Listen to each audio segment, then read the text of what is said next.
හිත කියලා කියන්නේ පින්තුනේ කාලයට අදාළ එකක් නෙමෙයි. හිත කියන්නේ සිදුවීම. හේතුම් පටිච්ච සම්භූතං.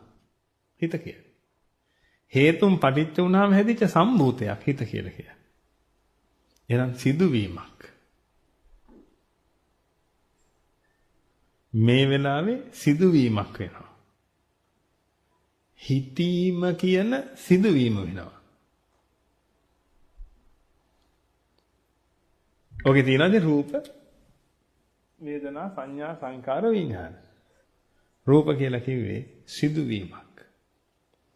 වේදනා කියලා කිව්වේ සිදුවීමක්. සංඥා කියලා කිව්වේ සිදුවීමක්. සංකාර කියන්නේ සිදුවීමක්. විඥාන කියන්නේ සිදුවීමක්. මේ හැම එකක්ම භාග්‍යවතුන් වහන්සේ පෙන්වලා තියෙන හේතුම් පටිච්ච සම්භූතං සිදුවීමක්. රූපයක් සිද්ධ වුණා. වේදනාවක් සිද්ධ වුණා. කියන්නේ පහළ වුණා නැත්තම්. ඒ වුණ වචනයක් ගන්න.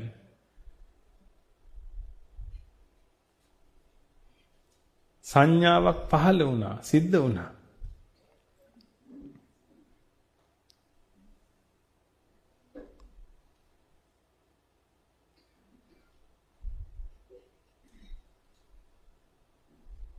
සිදුවීම.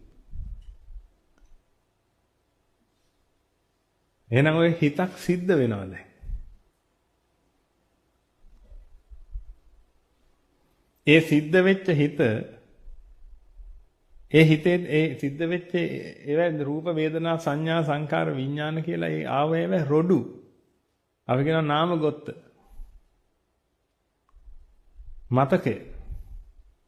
අන්න ඒක ගත කියලා හිතත් එක්ක සම්බන්ධ වෙලා තියෙනවා. අන්නේ ගත වලින් අනාන ඉස්සරහට වෙන්න පුළුවන් දේවල් කියලා අනුමාන කරන්න පුළුවන් හිතට. මේක කාලය නෙමෙයි. අනුමාන වීමක් සිද්ධ වෙනවා. එක හිතක නෙමෙයි. එක හිතක මේක සිද්ධ වෙනවා. මෙහෙම වෙන්න පුළුවන්. ගත ඇනුවා එක හිතකින්. සිද්ධ වීමක් ඒක. දැන් රූපයක් පේනවා කියන එක මොකක්ද? සිදුවීමක්. එහෙනම් මේක අනුමාන වීම කියන එක මන ධම්ම යටතේ සිද්ධ වෙන සිදුවීමක්.